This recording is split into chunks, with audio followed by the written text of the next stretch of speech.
오늘 우리에게 주시는 말씀은 오바댜 1장 3절에서부터 9절까지 말씀입니다. 너의 마음의 교만이 너를 속였도다. 바위 틈에 거주하며 높은 곳에 사는 자여, 내가 마음에 이르기를 누가 능히 나를 땅에 끌어내리겠느냐 하니, 내가 독수리처럼 높이 오르며 별 사이에 깃들일지라도 내가 거기에서 너를 끌어내리리라. 여호와의 말씀이니라. 혹시 도둑이 내게 이르렀으며 강도가 밤중에 내게 이르렀을지라도 만족할 만큼 훔치면 그치지 아니하였겠느냐. 혹시 포도를 따는 자가 내게 이르렀을지라도 그것을 얼마쯤 남기지 아니하였겠느냐. 내가 어찌 그리 망하였는고, 에서가 어찌 그리 수탈되었으며 그 감춘 보물이 어찌 그리 빼앗겼는고. 너와 약조한 모든 자들이 다 너를 쫓아 변경에 이르게 하며 너와 화목하던 자들이 너를 속여 이기며 내 먹을 것을 먹는 자들이 내 아래에 함정을 파니 내 마음에 지각이 없으므로다. 여호와의 말씀이니라. 그날에 내가 에돔에서 지혜 있는 자를 멸하며 에서의 산에서 지각 있는 자를 멸하지 아니하겠느냐. 그마나 내 용서들이 놀랄 것이라. 이로 말미암아 에서의 산에 있는 사람은 다 죽임을 당하여 멸절되리라.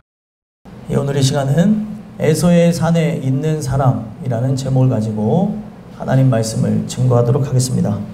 저와 여러분이 함께 오바댜의 말씀을 읽었는데, 오바댜의 이름의 뜻은 경배자라는 뜻을 갖고 있습니다. 왜 하나님께서 오바댜의 이름을 통해서 오늘 우리에게 메시지를 주셨는가 살펴보면, 우리 인생이 하나님의 복을 받은 존재라면 보이지 않는 하나님께 무릎을 꿇고 경배를 올려야 되는데, 그 하나님을 경배하지 않고 기만하며 자기의 의지와 뜻을 따라 살아가기 때문에, 그런 자들을 깨닫게 하기 위해서 하나님이 이 오바댜를 통해 그런 자들은 에돔 족속과 같이 멸망하게 될 것이고, 또 죄악을 일삼으며 살아가지만 하나님의 그 예정하심을 통해 그 은혜를 받은 이스라엘 족속은 회복되어 구원함을 받을 것이다. 이런 메시지를 주고 있다는 겁니다. 오늘 우리가 이 오바댜를 보면서 생각해 봐야 되는 것은, 이 에돔 족속, 그 에돔 족속은 누구의 후예냐면 에서의 후예예요. 그 에서의 후예들은 여러분들도 아시겠지만 이삭의 아들들입니다. 그러면 그 이삭의 아버지는 누구였죠? 여러분들이 잘 아시는 믿음의 조상 아브라함이었던 것입니다. 그 아브라함의 밑에서 말씀을 듣고 자랐던 두 명의 그 아이들이 결국에 커서 이스라엘 민족의 기반이 되는 야곱이 되어지는가 하면, 또 한 명의 아이는 분명 은혜의 뜰 안에 또 울타리 안에 사는 듯 했으나 이탈하여 자기의 뜻을 구하며 살았던 바로 종교인의 모형이 되는 에서가 되어졌다는 겁니다. 야곱은 신앙인의 모형이 되어졌고, 에서는 오늘날로 얘기하면 종교인의 모형이 되어졌다는 거예요. 그렇기 때문에 종교인은, 여러분들 오해하지 마십시오, 여타 다른 종교를 갖고 있는 존재를 종교인이라고 하는 게 아니라, 오늘날 기독교를 단지 세상에 있는 종교의 하나로 치부하며 믿음 없이 다니는 그런 사람들을 종교인이라고 합니다. 그래서 교회 안에는 두 부류의 사람이 있는 거예요. 하나님의 은혜를 따라 신앙인이 되어진 사람, 또 은혜를 받지 못하여서 종교인으로 살아가며 신앙인의 행위를 흉내내는 사람들이 있다는 겁니다. 그러면 성경에 보게 되면 바리새인과 서기관에 대해서 예수님의 신랄한 비판을 볼 수 있어요. 예수님은 그들을 보면서 뭐라고 얘기합니까? 위선자라고 얘기해요. 도대체 뭐가 위선인가 우리는 궁금해 할 수가 있는데, 그 위선이 갖고 있는 그 뜻이 뭐예요? 흉내를 내는 거예요. 연극을 하다. 신앙인인 척 연극을 하고 살아가는 거예요. 사람은 어느 환경에도 적응하는 적응력이 뛰어난 동물입니다. 그 어떤 동물보다도 환경에 적응하는 능력이 엄청나다는 거예요. 그래서 여러분들 에스키모를 보시면 아시겠지만, 에스키모는 그 지역에 오래 살다 보니까 그 차가운 온도를 적응하는 능력이 일반인하고는 차원이 다르다는 거죠. 일반인은 거기서 엄청난 추위를 이기지 못해서 살기가 어려울 수 있는데, 물론 또 거기서도 적응하며 살아가는 사람들이 있지만 에스키모인들하고는 다른 온도차를 본다는 거예요. 사람은 그만큼 적응력이 뛰어남에도 오늘날 하나님의 신랄한 비판을 받는 이유가 뭐예요? 오늘날 교회 안에서 교회적인 그런 신앙의 환경에 적응하여서 연기하는 사람들이 있다는 거예요. 신앙인인 척, 하나님의 은혜로 충만한 척, 하나님을 사랑하는 척, 신실한 척. 오늘 우리가 이 말씀을 접하면서 살펴봐야 되는 거는, 이거는 교회 바깥에 있는 사람들에 대한 얘기가 아니에요. 교회 바깥에 있는 사람들은 이미 진노 아래 살아가는 자들이기 때문에, 곧 있으면 멸망할 존재이기 때문에 하나님은 긍휼을 통해서 그들에게 들어올 수 있는 길을 열어두시고 사역은 하지만 그들은 진노 아래 거하고 있는 자들이에요.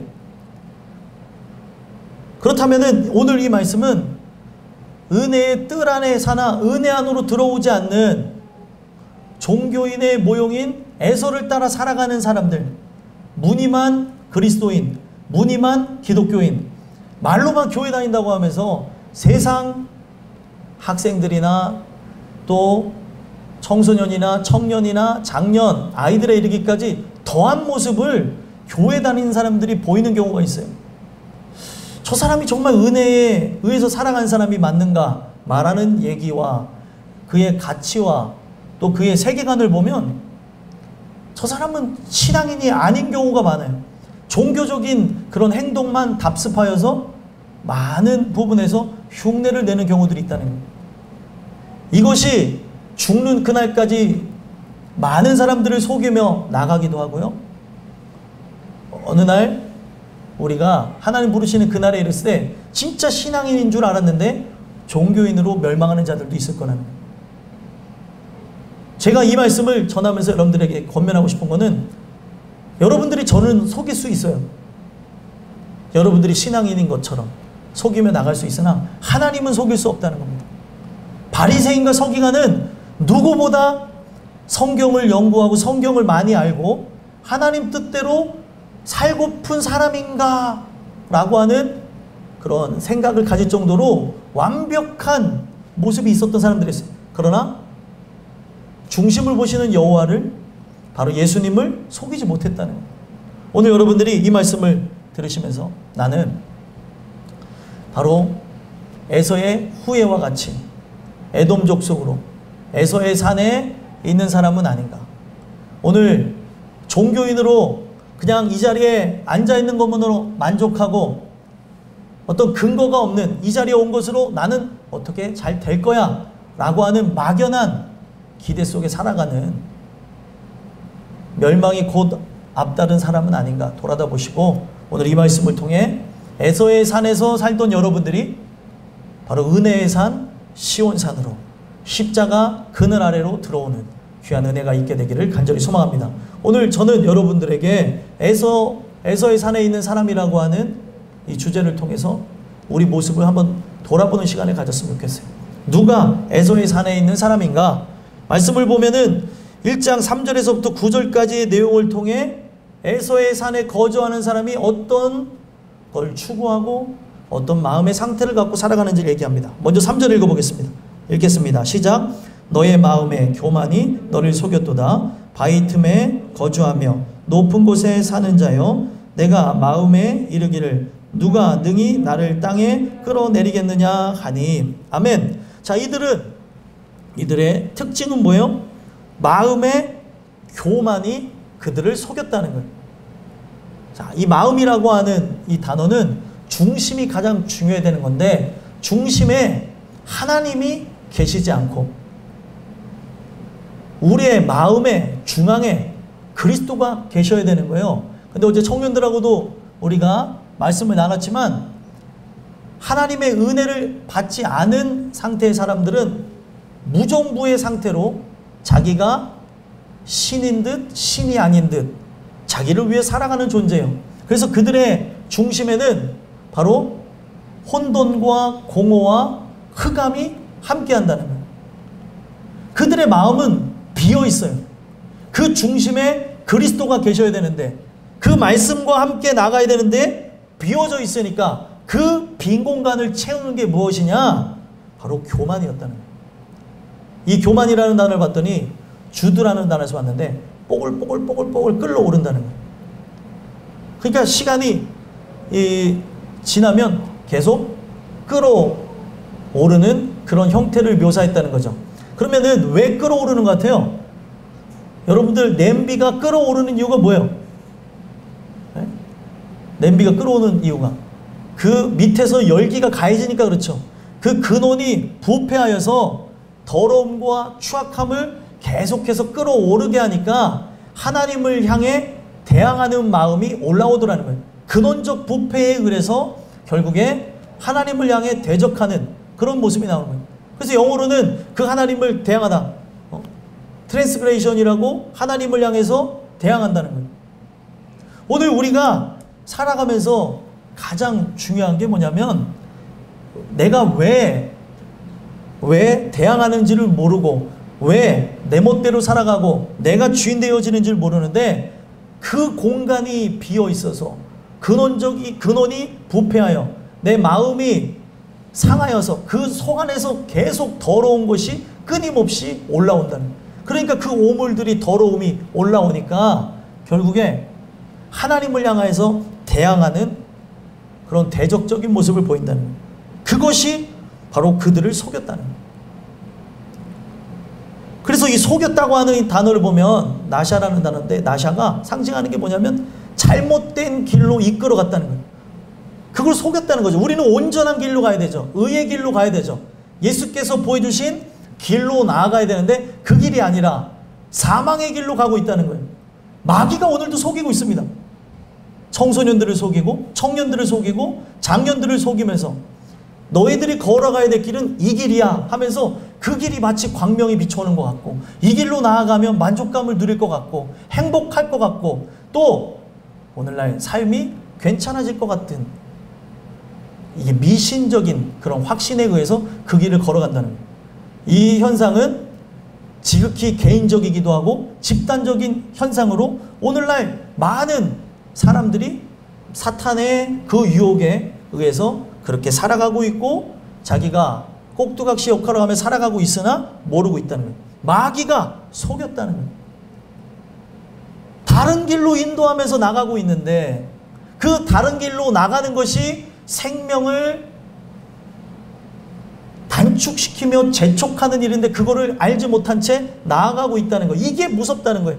그러면 그들의 중심이 뭐가 있어서 결국에 그런 교만이라는 게 계속 생성이 되어지고 계속 착각하게 되어져서 잘못된 길로 나가는가 봤더니 이들이 어디에 산대요? 바위 틈에 거주하며 높은 곳에 산대요. 자, 이들이 사는 장소가 바위 틈 높은 곳에 산다고 얘기했어요. 에서의 족속이 나중에 야곱의 무리하고는 다른 길을 걸어가죠. 그리고 그들이 어디로 들어가냐면 성경에 보니까 세일산으로 들어간대요. 그 세일산의 아름다움을 보면서 들어가는데 멀리서 보니까 이 세일산이 붉은 형태의 모양을 띠고 있고, 이 세일산이 봤더니 그들이 진짜 추구하는 정말 초장에 푸른 초장에 많은 양떼가 있는 삶을 꿈꾸는 것 같은 것을 현혹시키는 그런 땅이었다는 거예요. 그래서 세일산의 모양이 붉은색을 띠는 것뿐만 아니라 양떼가 뭉쳐있는 형상을 쫓아서 에서가 갔다는 거예요. 오늘날 우리는 분명 허상을 쫓아갈 존재가 아니라 진리를 따라 살아야 되고 실체를 만나야 되는 건데, 실체인 것과 같은, 마치 저기를 가게 되면 푸른 초장 쉴만한 물가가 있을 것 같은 그러한 형상을 멀리서 보고 착각하여서 세일산에 거주했다는 거예요. 바로 그들이 어떻게 보면 기반을 잡은 장소가 오늘날로 이야기하면 페트라라고 합니다. 페트라, 요르단 남부에 위치하고 있는 페트라인데, 이 페트라를 보게 되면 지형적 특성이 붉은색을 띠고 있고 멀리서 보니까 이 양떼가 뭉쳐있는 듯한 무리의 형상을 하고 있다는 거예요. 그거를 에서는 사랑하여서 갔다는 거예요. 여러분들, 에서의 후예들을 에돔이라고 불러요. 에돔. 그 에돔이라고 하는 그 이름의 뜻은 여러분들이 잘 아는 아담에서 왔어요. 아담. 아담이 이름의 본래 뜻이 뭐예요? 불다라는 뜻이에요. 그러면 왜 그 아담의 후예, 죄악을 따라서 나가는 그런 존재의 모형이 되어진 에서가 왜 에돔 족속이 되어졌는가 하고 봤더니 붉은 것, 처음부터 붉은 팥죽에 자기의 어떻게 보면 장자권을 팔아버린 존재가 에서 아니에요? 탐욕에 의해서 이 장자권이 갖고 있는 그 위험과 특수성이 뭔지도 모른 채 그거를 내려버린 존재, 탐심에 의해서 버려버린 존재가 에서라는 거예요. 그래서 이 에서는 오늘날 종교인의 모형이라고 제가 말씀드리는데, 종교인은 교회 안에 들어왔으나 자기의 뜻이 여전히 살아있고 하나님의 뜻이 어디 있는지 분별하고 살아가지 않는 존재를 바로 종교인, 바로 에돔 족속 에서의 후예라고 한다. 그래서 그 에서의 후예들은 말 그대로 세일산에 거주하며 오늘날 여기는 페트라에 거주하며 바위 틈에 거주하였다라고 얘기해요. 거기는 바위로 이루어진 곳이에요. 엄청난 큰 바위가 이렇게 형성이 되어졌는데, 제가 거길 들어가야 되는데 그날 홍수가 나가지고 그 여행을 갔다가 거기를 못 보고 왔어요. 그런데 거기에 대한 설명과 또 보고픈 마음을 갖고 내셔널 지오그래픽을 보면서 아, 이렇게 생겼구나 라는 걸 알게 됐는데, 거길 보게 되면 그 에서 후예들이 살았던 그 세일산 페트라가 어떻게 되어졌냐면 바위 틈을 통과해서 엄청난 대도시가 나온다는 거예요. 여기에 엄청난 대도시가 있을 거라고 상상이 되지 않아요.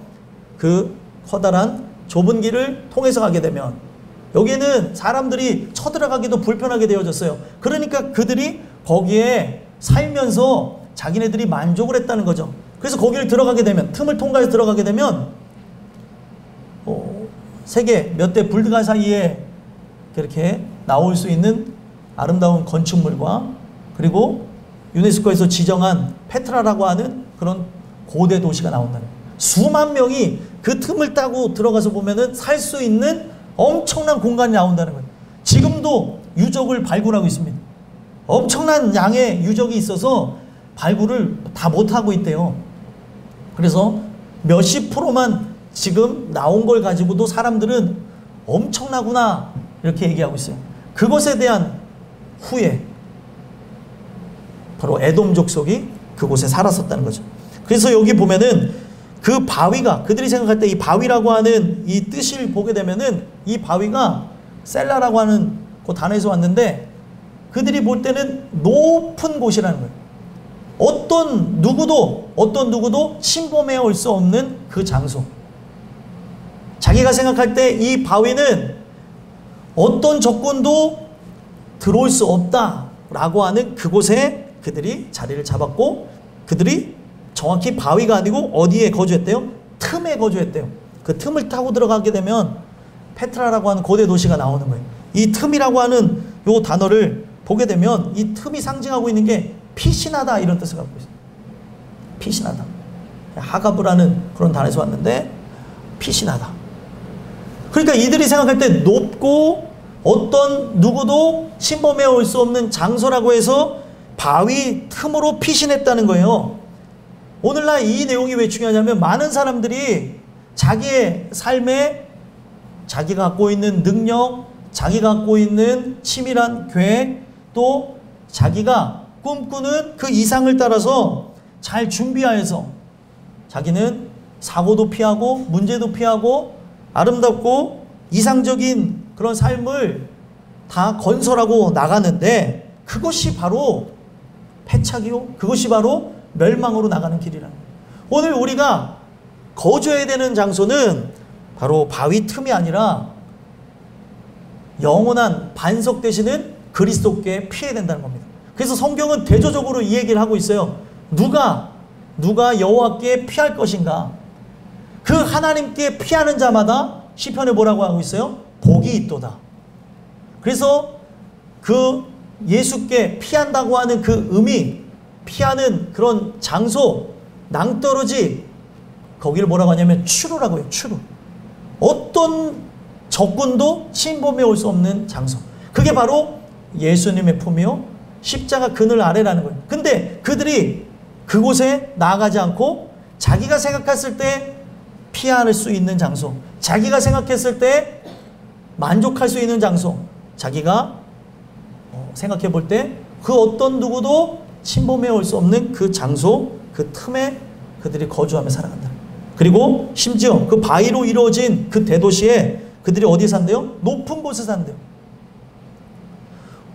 그러니까 그들이 생각할 때는 통로도 제대로 알 수 없고 통로를 뚫고 들어왔다 하더라도 높은 곳에 위치하고 있는 그들을 적군들이 절대 침범하지 못하고 자기네들이 갖고 있는 기술력을 갖고 전투력을 갖고 충분히 이길 것이라고 생각하면서 살았다는 거예요. 오늘날 이와 같은 모습들이 현대인들에게 교회 안에 지금 거하고 있는 종교인들 가운데 있다는 거예요. 하나님을 의지하며 하나님의 도우심을 구해야 되는데 자기의 그 뜻을 따라서 자기가 갖고 있는 재능을 따라서 자기가 좋아하는 기호를 따라서 그리고 자기가 즐거워하는 걸 따라서 그리고 자기가 갖고 있는 완벽한 틈이 없는 계획을 따라서 살아가기를 원하면서 살아가고 있다는 거예요. 그래서 이것이 절대로 무너지지 않겠지. 아무 일 없겠지 하며 살아가는 거예요. 그러니까 그들이 어떤 고백을 합니까? 내가 마음에 이르기를 그때 당시 에돔 족속이 한 말이에요. 누가 능히 나를 땅에 끌어내리겠느냐. 어떤 누구도 나를 땅에 끌어내릴 수 없다는 거예요. 이렇게 열정적으로 살아가고 의지를 굳건히 세우고 힘을 다하여서 노력하게 되면 하늘도 감동하게 될 것이고 이렇게 노력하는 자는 잘 될 것이다 라고 하는 그런 생각을 갖고 교회 안에 살아가고 있다는 거예요. 시간이 많이 지난 얘기지만 어떤 분이 저희 교회 다니면서 본인이 갖고 있는 그런 사고방식, 세계관과 제가 갖고 있는 세계관이 충돌하여서 대화했던 적이 있습니다. 어떤 것에서 충돌을 했냐면 그분은 신앙생활의 경험이 풍부하신 분이에요. 근데 그분이 생각했을 때 자기가 노력하면 하나님도 감동할 거라는 거예요. 자기가 이렇게 열정적으로 하면 하나님을 감동하게 할 수 있다. 그래서 우리가 살아가면서 하나님을 감동케 해야 된다. 이런 얘기를 해요. 맞는 얘기 같죠? 틀린 얘기예요. 그래서 그 얘기를 전달해 드렸더니 그것에 대해서 분노를 하는 거예요. 아니 하늘은 그렇게 힘쓰며 애쓰는 자를 돌본다고 하는데 그래서 제가 그 얘기를 하시는 얘기를 들으면서 그게 성경에 나와 있습니까? 하나님 그렇게 말씀하셨나요? 그랬더니 그분이 당황하시고 분노하셨어요. 물론 저도 대화법에 의해서 너무 강하게 찌르면 안 됐었는데 강하게 찌른 이유가 그의 사고방식은 누구보다도 힘쓰고 애쓰며 노력하며 살아가는 사람이었어요. 그러니까 세상에서 볼 때는 또 교회 안에서 볼 때는 존경하는 사람이에요. 그런데 하나님은 그것을 추구하며 나의 어떻게 보면 노력과 그 의지를 높이시는 게 아니라 나의 모든 생각과 마음을 내려놓고 긍휼을 구하라고 얘기하는 거예요. 너는 부패하였다. 너는 스스로 설 수 있는 존재가 아니다. 나의 긍휼을 의지하여라. 하나님은 그렇게 말씀하는데 그들은 열심히 하면 될 거라고 하는 생각을 갖고 잘못된 것도 최선을 다해서 하면 이루신다고 하는 성경에 근거하지 않은 미신적인 신앙, 미신이라고 하는 게 근거가 없고 실체가 없는데 확신을 갖는 사람들을 얘기하는 거예요. 미신적 신앙을 갖고 얘기하기 때문에 그런 부분을 갖고 토론을 했던 적이 있었습니다. 오늘 많은 사람들이 이렇게 언젠가 무너질 수 있는 그런 장소, 나는 철저하게 준비하고 살아간다고 하지만 하나님께서 볼 때 여러분들 하나님이 광대하신 분이잖아요. 높으신 곳에서 저 낮은 곳을 바라본다고 할 때에 자기가 생각할 때 높다고 하고 자기가 생각할 때에 여기로 피신하면 되겠지라고 하는 그것이 얼마나 어리석게 보이겠냐는 거예요.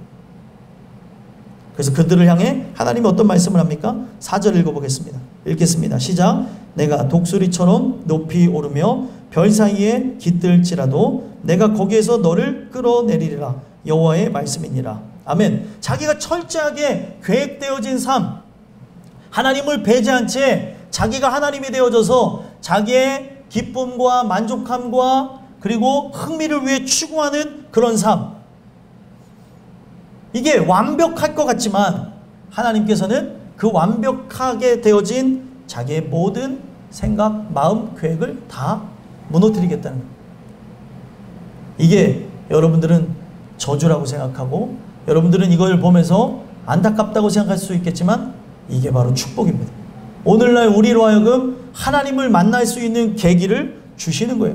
그래서 결국에 그들이 완전한 준비를 해서 한다고 했는데 쳐들어왔어요. 문제가 찾아왔습니다. 재앙이 그들에게 일어났어요. 그래서 그들이 피신한 장소가 독수리처럼 높이 올라서 피신했을지라도 거기서도 끌어내리겠다는 거예요.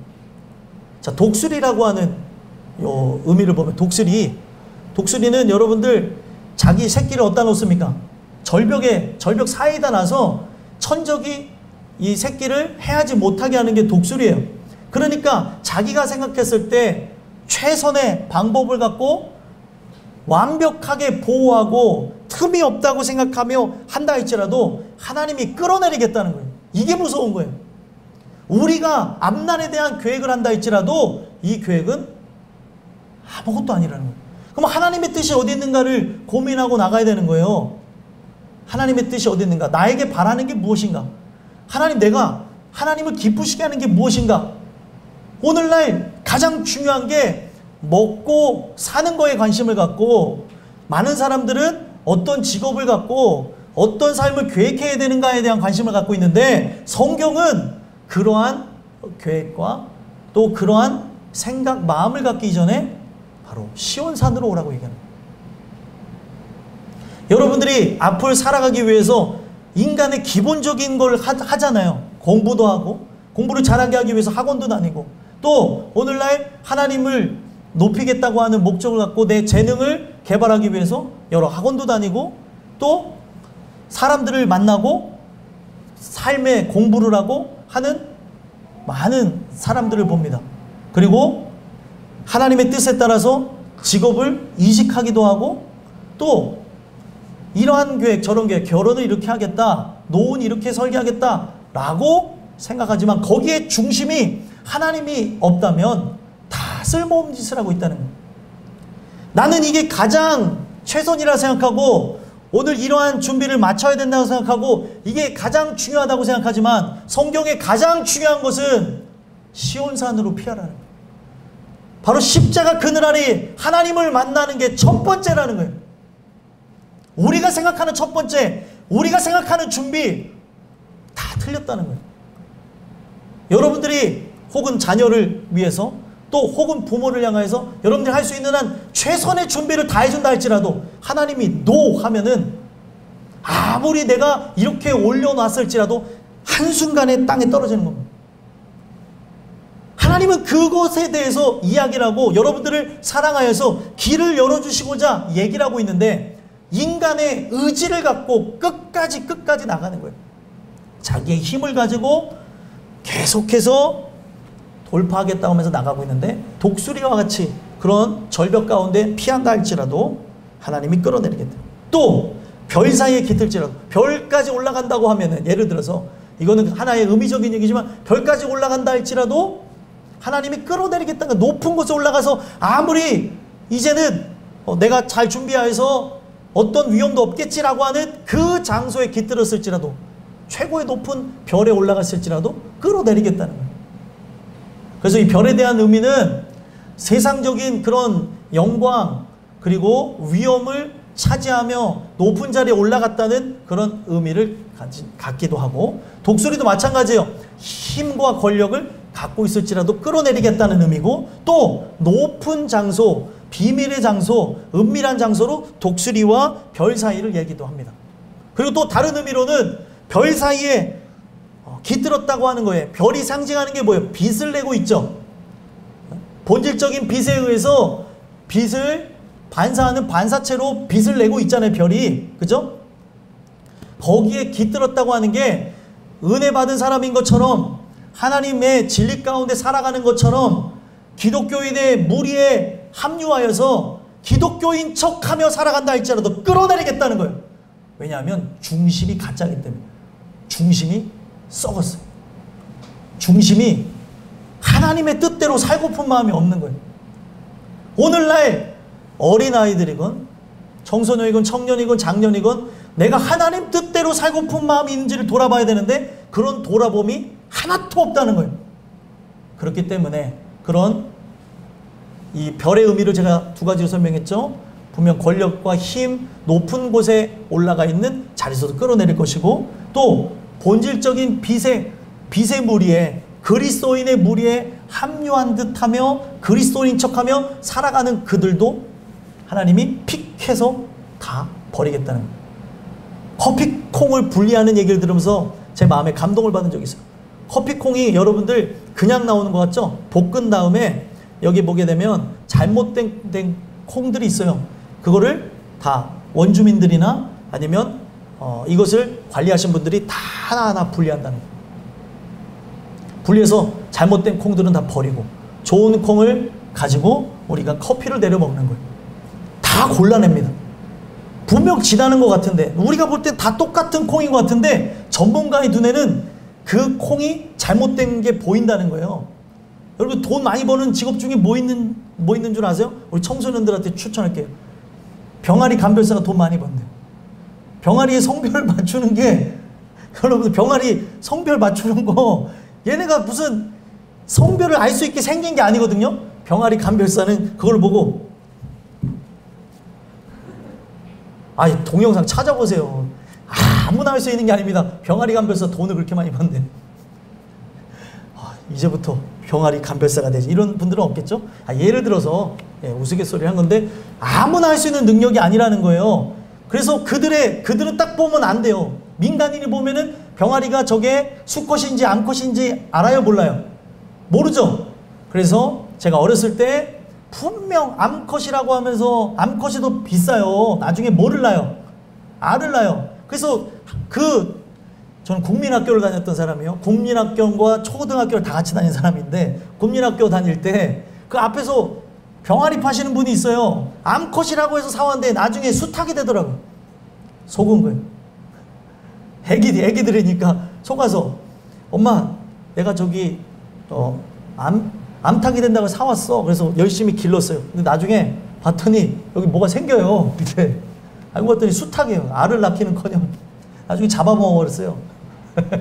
예, 속이셨어요. 그래서 그런 일을 제가 경험한 적이 있는데 어찌됐든 제가 잠깐 다른 얘기를 했는데 하나님은 그렇게까지 분별해 내신다는 거예요. 내가 다 숨기고 나간다 할지라도 거기서 끄집어내서 바닥으로 다 내려버리겠다. 너를 끌어내리리라.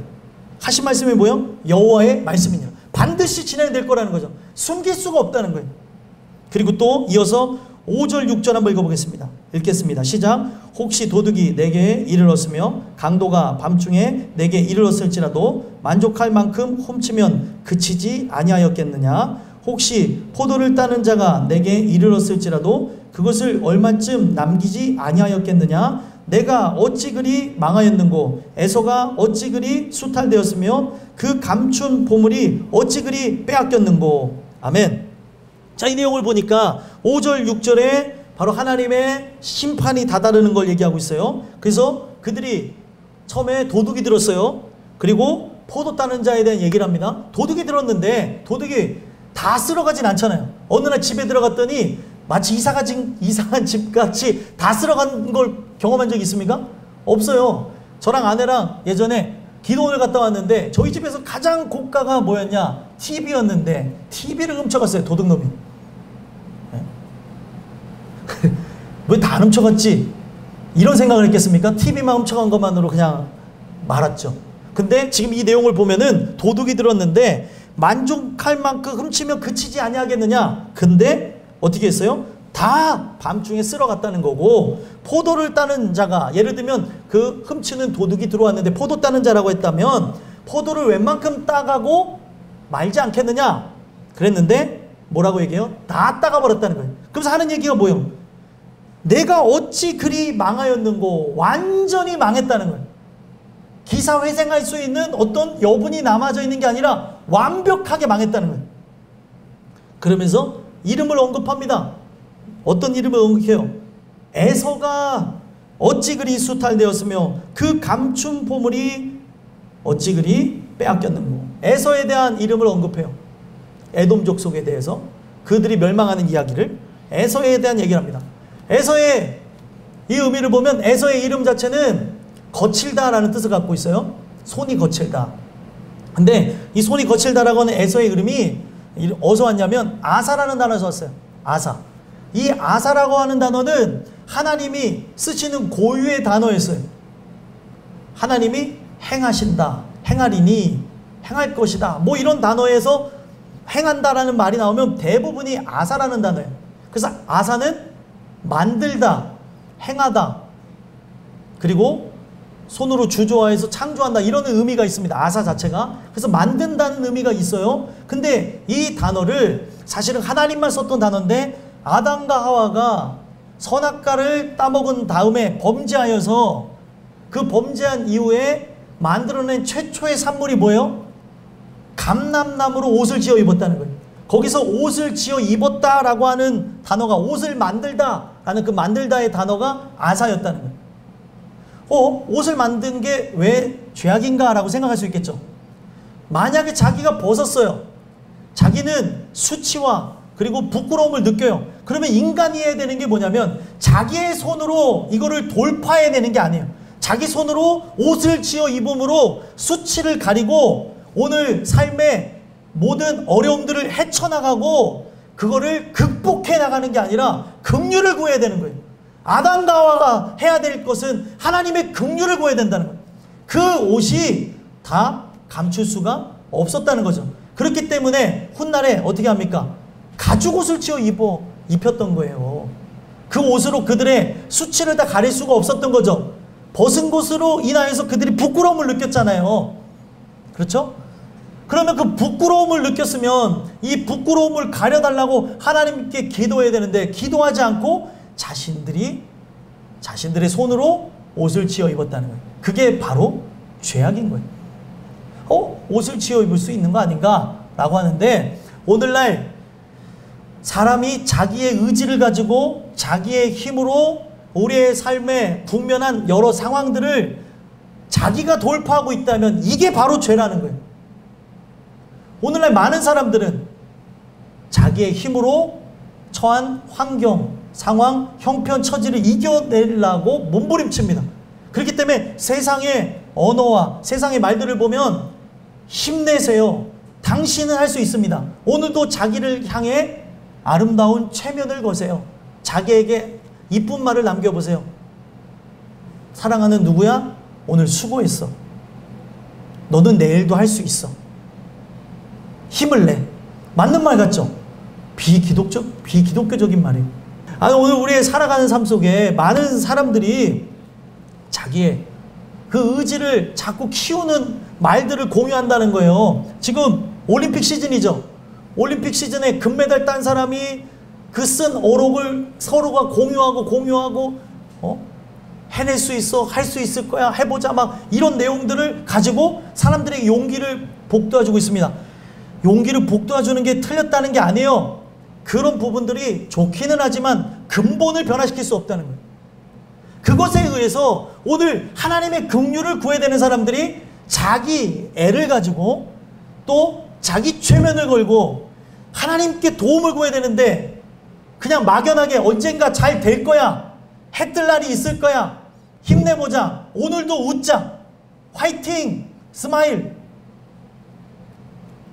다 틀립니다. 오늘 우리가 이 에서가 바닥까지 떨어지는 이유가 무엇이냐면 자기의 손으로, 자기의 힘으로, 자기의 능력으로 이 삶을 일으키려고 하는 의지 자체가 죄라는 거예요. 오늘날 종교인이 왜 잘못되어졌냐면 교회 안에 들어와서 하나님의 긍휼을 구하고 하나님의 뜻이 어디 있는지 하나님 도와주시옵소서 라고 하는 게 아니라 자기의 의지가 살아서 펄떡펄떡 뛰면서 자기의 노력을 가지고 자기의 계획을 가지고 하나님 도와주세요. 나 이거 할 거니까 도와주세요. 이거 할 거니까 능력 주세요. 이게 뭐냐는 거예요. 하나님이 주시는 은혜에 의해서 하나님의 뜻이 어디 있는지를 분별해야 되는데 자기가 멋대로 자기가 계획한 대로 살아간다는 거예요. 아무리 자기가 앞날에 대해서 잘 준비하고 나간다 할지라도 하나님 주시는 은혜에 의해서 나가지 않으면 하나님이 끌어내린대잖아요. 오늘 준비되어야 될 게 무엇이냐는 거예요. 진짜 준비되어야 될 게 하나님의 사람으로 거듭나는 것. 오늘날 우리가 거하는 장소가 에서의 산이라고 한다면 시온산으로 나아가는 것. 구원받을 자들이 구하는 장소가 시온산이고 그 시온산에 무엇이 있는 것이라고 얘기하는 거냐면 바로 십자가 그늘이 있는 거예요. 십자가 그늘 아래 긍휼을 구해야 된다는 거예요. 그곳에 나아가는 자가 산다는 거죠. 오늘 이 말씀을 무시하고 나가는 사람들은 지푸라기가 될 것입니다. 불에 타버려서 사라질 거예요. 그러나 지푸라기가 되지 않고 정말 하나님의 은혜의 불꽃을 불붙일 불이 되실 사람들은 바로 시온산 십자가 그늘 아래 나아가야 된다. 오늘 우리가 이 말씀을 통해 돌아다녀야 할 필요성이 있는 거죠. 그렇기 때문에 에서가 한 이 모든 게 하나님을 거역하여서 자기의 의를 위하여 자기의 목적을 따라 자기의 기쁨을 따라서 나가기 때문에 어찌 그리 수탈되었으며 수탈되었다는 게 샅샅이 조사해가지고 다 가져갔다는 거예요. 만약에 땅에 뭐 묻어놓은 게 있어. 이거는 아무도 모르겠지 했는데 땅까지 파가지고 다 가져가 버린 거예요. 되게 중요한 거죠. 그리고 그 감춘 보물이 어찌 그리 빼앗겼는고 다 빼앗아가겠다는 거예요. 이게 무서운 거예요. 오늘날 우리가 그 어떤 일을 할 수 없게끔 다 수족이 잘려나가는 거와 똑같다는 거예요. 이것이 있으면 어떻게라도 대항할 것 같으니까 수족을 잘라버리는 적군의 그 행태와 모습과 같이 하나님이 우리를 대적자로 여기시니까 다 뺏어가시겠다는 거예요. 이게 무서운 거죠. 그리고 어떻게 하시겠대요? 마지막 7절에서부터 9절 읽어보겠습니다. 읽겠습니다. 시작. 너와 역조한 모든 자들이 다 너를 쫓아 변경에 이르게 하며 너와 화목하던 자들이 너를 속여 이기며 내 먹을 것을 먹는 자들이 내 아래에 함정을 파니 내 마음에 지각이 없음이로다. 여호와의 말씀이니라. 그날에 내가 에돔에서 지혜 있는 자를 멸하며 에서의 산에서 지각 있는 자를 멸하지 아니하겠느냐. 드마나 내 용사들이 놀랄 것이라. 이로 말미암아 에서의 산에 있는 사람은 다 죽임을 당하여 멸절되리라. 아멘. 자, 이 내용을 보니까 하나님이 그렇게 에서의 산에 있는 사람, 자기를 보호하기 위해서 자기의 삶을 살기 위해서 자기가 계획한 것, 자기가 만족할 만한 것, 좋아할 만한 것, 이게 추상적이지만 에서의 산은 실제적인 거예요. 오늘 여러분들이 다 믿는 구석이 있으니까 하나님을 의지하지 않는 것 아니겠습니까? 저도 마찬가지고요. 그 의지하는 것, 그 모든 것들을 하나님께서 다 낱낱이 찾아서 가져가겠다, 수탈해버리겠다는 거예요. 다 빼앗아 가겠다는 거예요. 그러면 이거를 깨달아야 되는데 에서의 족속, 바로 에돔 족속이 안타까운 이유가 뭐냐면 깨닫는 은혜가 없다는 거예요. 자, 약조한 자들, 언약한 사람, 약속한 사람들이 다 너를 쫓아 변방에 어떤 한 접경에 이르러서 몰아가겠다는 거예요. 왜요? 죽이려고. 그런데도 모르고. 그리고 너와 화목하던 자들이 너를 속여 이기며 나와 잘 지내다가 뒤통수를 치고 죽이려고 하는데도 모르고. 그리고 뭐라고 얘기합니까? 내 먹을 것을 먹는 자들이 내 아래에 함정을 파니. 내 먹을 것을 먹는 자들이 누구예요? 종들이고 나와 함께하는 가족들이고 이런 존재들인데 이들이 나를 죽이려고 함정을 팠다는 거예요. 그러면 이러한 일들이 일어나는 게 우연이 아니라는 거예요. 여러분들 이게 되게 중요한 건데 사람의 관계가 틀어지면 사람들이 생각할 때 이거는 사람의 일, 혈과 육에 대한 것이라고 생각하겠지만 혈과 육에 대한 것이 아니고 바로 공중권세 잡은 사단에 의해서 일어난 일이고 또 어떤 측면에서는 하나님과 나의 관계가 문제가 되어졌기 때문에 그 문제를 해결하기 위해서 더욱 은혜로 나가게 하기 위해서 이런 일들이 일어난다는 거예요. 그래서 여기 보면 7절에 있는 이 내용들은 사람과 관계된 일이죠. 사람과 관계된 일들을 통해서 내가 원하고 바라던 일들이 일어나지 않고 어떤 각종 문제와 그리고 갈등과 그리고 서로가 미움이 일어나는 고통이 따르는 일들이 일어난다면 이거는 하나님이 진행하고 있다는 걸 봐야 되는데 세상에 우연이 없잖아요. 우연이 없는데 이런 일이 왜 일어나는가를 봐야 되는데 돌아보지 않는 거예요. 뭐가 없기 때문에요? 마음의 지각이 없다. 교만으로 가득 차서 교만이 계속 뽀글뽀글 올라와서 내 마음을 가득 찼기 때문에 지각이 없다는 거예요. 지각이 뭐예요? 빈이라는 단어에서 왔는데 구별하다 그리고 깨닫다 이런 단어거든요. 이해하다. 지금 오늘날 우리의 삶에 이런 일이 왜 일어나는지를 이해하지 못하는 거예요. 자그마한 일도 우연이 없어요. 우리가 앉고 일어서는 거, 말하고 행동하는 거, 때로는 가다 넘어지는 거, 어떤 특정 사건과 사고와 그리고 건강의 문제와 우리의 삶에 돈, 그리고 권력, 권세 이러한 삶에 피할 수 없는 그 필연적인 그런 요소들이 절대 우연이 아니라는 거예요. 흥하게 되는 것도 쇠해지는 것도 어떤 이가 성공하는 것도 망하는 것도 다 하나님께 달려있다는 거예요. 근데 이들이 이런 것을 경험하면서도 이 상황, 환경, 형편, 처지를 이해하는 능력이 없기 때문에 말씀이 없기 때문에 말씀이 있어야 이런 부분들이 이해가 되고 분별이 되는 거거든요. 근데 말씀이 없기 때문에 멸망한다는 거예요.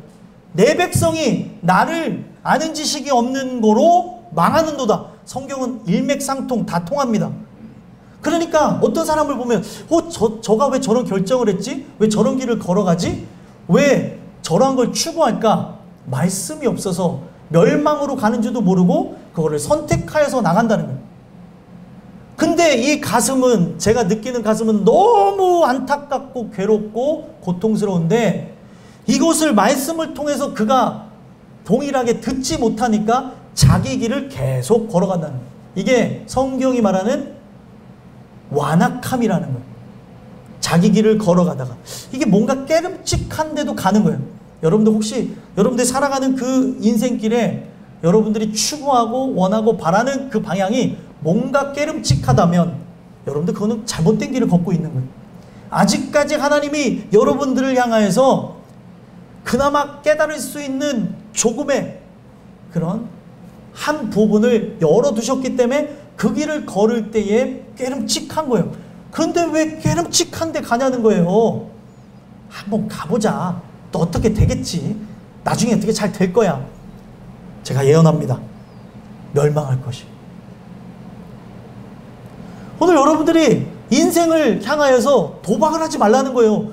그 짧은 인생을 왜 도박하냐는 거예요. 지금 하나님의 뜻이 어디 있는지를 분별하고 하나님 만나는 거에 최선을 다해야 되는데 가다가 안 되면 돌아서면 되지. 왜 인생을 허비합니까? 한번 생각해 볼 필요가 있는 거 아니에요? 젊으니까 한번 도전해 봐야지. 많은 경험을 하는 게 좋잖아. 성경은 많은 경험이 필요 없다고 얘기해요. 모든 걸 경험해 봤던 솔로몬이 뭐래요? 헛되니 다 경험해 봤어요. 근데 다 경험해 봤더니 헛되더니 모든 것이 헛되도다. 세상은 얘기하죠. 식견을 넓혀라. 견문을 넓혀라. 이런 얘기하죠. 성경은 하나님을 만나라 얘기합니다.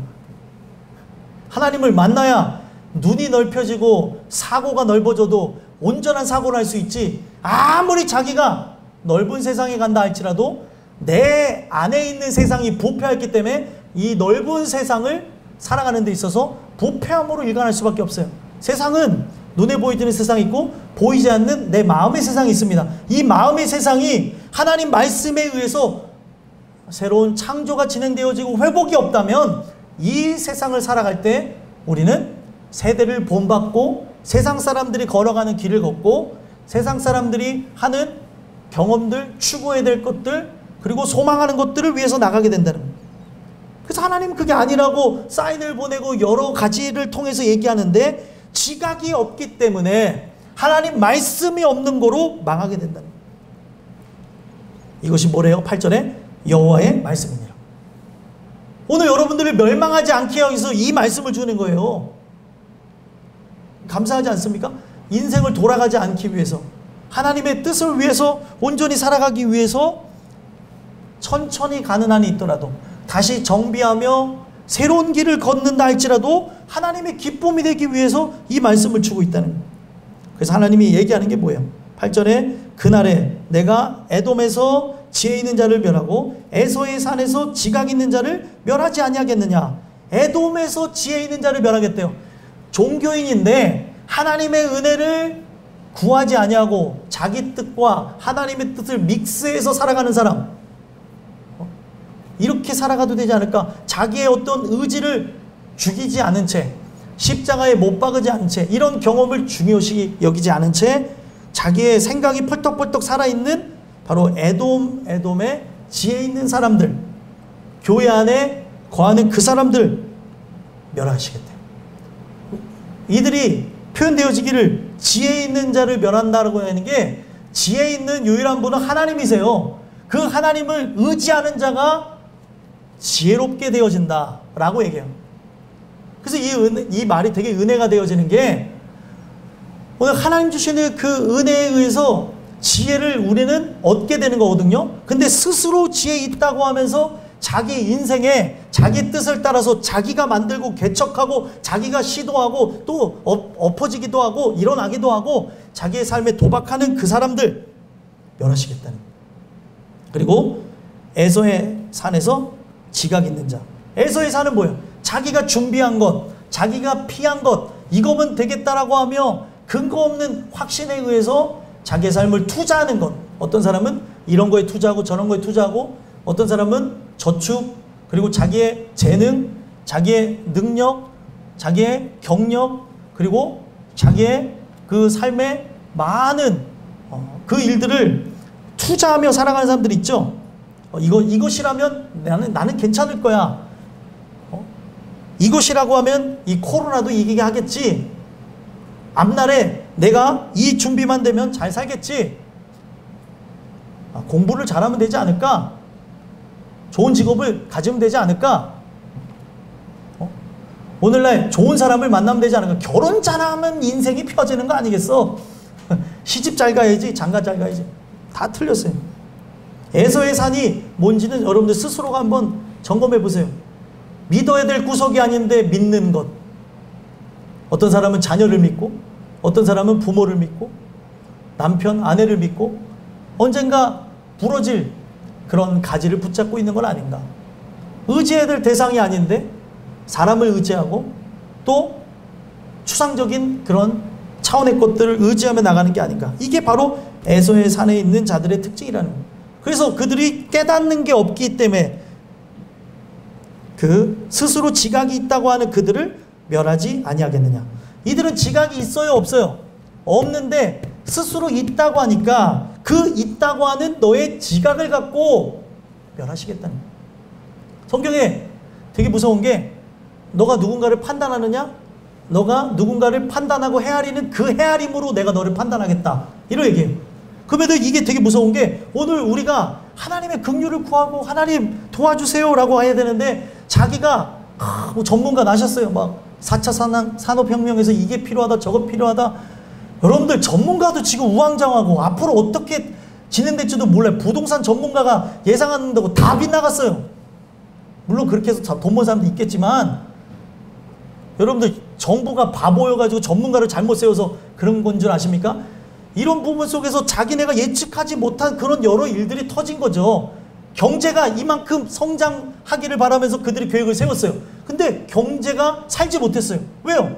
코로나라고 하는 세계적 대공황이 전 세계에 이르게 되면서 금리가 요동치게 되고, 그런 상황들이 그들이 예측하지 못한 일들이 일어난다는 거예요.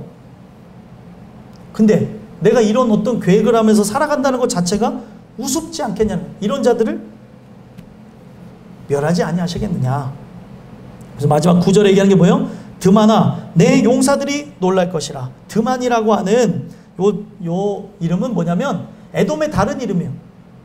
고대 이름인데 그런 그들의 용사적인 위용을 드높이려고 드만이라고 표현했어요. 근데 이제는 사용되지 않는 이름인데 그 용사들이 놀랄 것이래요. 왜 놀라요? 준비했고 충분히 내가 이겨낼 줄 알았는데 경험해보니까 그 쓰나미에 밀려가듯이 쓰나미를 내가 이겨낼 줄 알았는데 한번 버텨보자 그랬는데 확 쓸려서 가는 거예요. 운동 경기 보세요. 운동 경기 보면 다 필승을 다짐합니다. 그죠? 어떤 경기든 이기겠다는 다짐을 갖고 뭐 A 플랜, B 플랜 해갖고 나중에 연장 정하는 것까지 다 했는데 막상 붙어보니까 대패하는 거 아니겠습니까? 모든 사람들이 계획하는 거, 그걸 비판하는 게 아니라 사람들이 하는 이런 계획들이 오늘 하나님의 인도하심 속에 보면 다 쓰잘데기 없고 그리고 무가치한 것, 잘못된 것들을 꿈꾸고 나가고 있다는 거예요. 그러더니 용사들이 자기가 생각할 때는 집에서 방구석에서 막 칼질하고 훈련하고 트레이닝 해가지고 이제 각종 군사들하고 마주치게 되니까 대단할 줄 알았더니 놀라는 거예요. 왜 놀라요? 자기네들 칼부터가 다르고 그들의 덩치나 힘이나 군사력이나 그들이 갖고 있는 전투력이 다른 거예요. 놀라는 거예요. 그러면서 그렇게 놀라면서 어떤 일이 일어날 거라는 거예요? 이로 말미암아 에서의 산에 있는 사람은 다 죽임을 당하여 멸절되리라. 용사들이 열심히 전쟁에서 승리하기 위해서 준비했으나 그들을 적군들을 마주할 때 자기의 힘이 연약함을 보면서 깜짝 놀라 죽는 것과 같이 오늘날 에서산에 있는 사람들은 이와 같이 멸망할 거래요. 죽임을 당하여 멸절되리라. 이 멸절되리라가 슬픈 게 뭐냐면 이 멸절되리라고 하는 단어가 카라트라고 해갖고 잘라버린다는 거예요. 뭐에 반대되는 말이냐면 베리트라고 해갖고 언약을 맺는다고 하는 말에 반대가 되는 거예요. 언약은 뭐예요? 하나님이 우리로 하여금 우리는 돌감람나무에 있었던 존재인데 참 감람나무에 접붙임을 하게 된 거죠. 그래서 오늘날 우리로 하여금 열매를 맺게 하셨던 건데 그들이 죄악을 따라 살아가기 때문에 어떻게 한다는 거예요? 잘라버리겠다는 거예요. 하나님이 그들을 구원하려고 이렇게 인도해 놨는데 이거를 거부하고 나가는 에서의 산에 사는 걸 만족하며 살기 때문에 어떻게 하겠다는 거예요? 잘라버리겠다는 거예요. 오늘 이 말씀을 여러분들 들으시고 이 말씀을 들으며 여러분들 마음이 속상할 수도 있어요. 그럼 나는 잘라버림을 당하지 않고 싶은데 나를 잘라버리겠다는 건가? 그런 얘기로 하시는 게 아니고 잘라버리지 않게 하기 위해서 주시는 거죠. 오늘 우리로 하여금 인생을 돌고 그리고 고통과 멸망으로 나가지 말라고 이 말씀을 주시는 거예요. 오늘 이 말씀을 듣고 여러분들은 어디로 나가야 되는 거예요? 시온산으로. 바로 십자가 그늘 아래 그 말씀을 통하여서 하나님의 뜻이 어디 있는지를 분별해야 되는 거예요. 어떤 거를 선택하고 결정하고 나갈 때 여러분들의 자유의지를 부패한 자유의지를 믿지 마세요.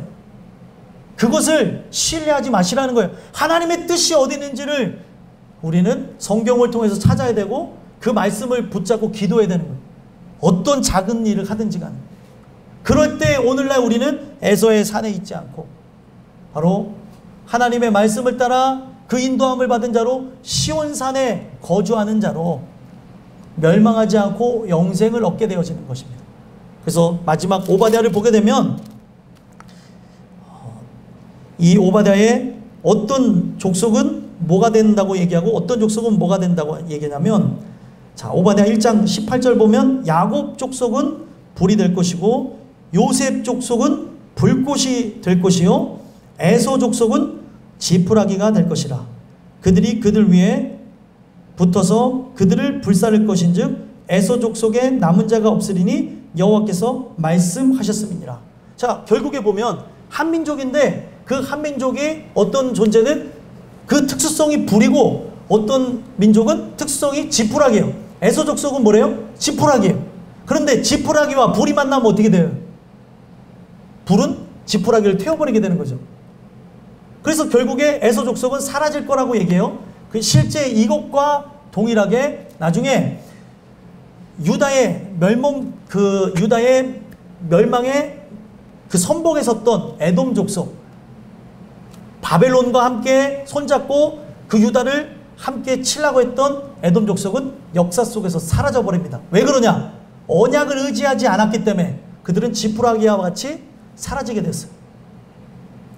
그러나 결국에 그 야곱 족속, 요셉 족속, 그리고 유다 족속은 하나님 주시는 은혜에 의해서 언약이 함께하기 때문에, 잘라버리지 않았기 때문에 그 민족은 지금까지 진행되어져서 오늘 영적인 이스라엘 여러분들에 이르기까지 진행되어졌다. 오늘 주시는 이 말씀을 통해 여러분들과 저는 이 말씀을 끝으로 생각해 봐야 되는 거예요. 에서의 산에 있는 자들은 어떻게 될 거라는 거예요? 지푸라기가 될 것이고, 시온산에 거주하는 자들은 어떻게 될 것이에요? 불과 불꽃이 될 것입니다. 이게 성경 속에 있는 이야기예요. 오늘 하나님 편에 서 있는 자는 하나님을 의지하는 자로 최후의 전쟁 가운데, 저번 시간에도 말씀드렸죠. 최후의 전쟁 가운데 승리하여서 영원한 천국에 들어가겠지만, 그러지 아니한 사탄 편에 서 있고 오늘날 종교인과 같이 교회만 왔다 갔다 하는 그 사람들은 지푸라기가 되어져서 멸망할 그날에 멸망하게 된다는 거예요. 오늘 이 말씀 여러분 들으셨는데, 이 마지막 18절 내용이 상원이 올해 말씀인가요? 네, 18절 내용이 상원이 말씀이긴 한데, 상원이 때문에 준비한 말씀 아니에요? 오바댜 파트이기 때문에 나오게 된 거 아시죠? 여러분들 지푸라기가 되시겠습니까? 아니면 하나님과 함께 이 세상을 멸망하게 하는 불과 불꽃이 되겠습니까? 오늘 이 말씀을 여러분들이 들으시면서 지푸라기가 되어 멸망하지 않고 불과 불꽃이 되어 이 어둠을 밝히고 하나님의 뜻을 이루는 아름다운 백성들이 되시기를 예수 그리스도의 이름으로 간절히 소망합니다. 기도하겠습니다.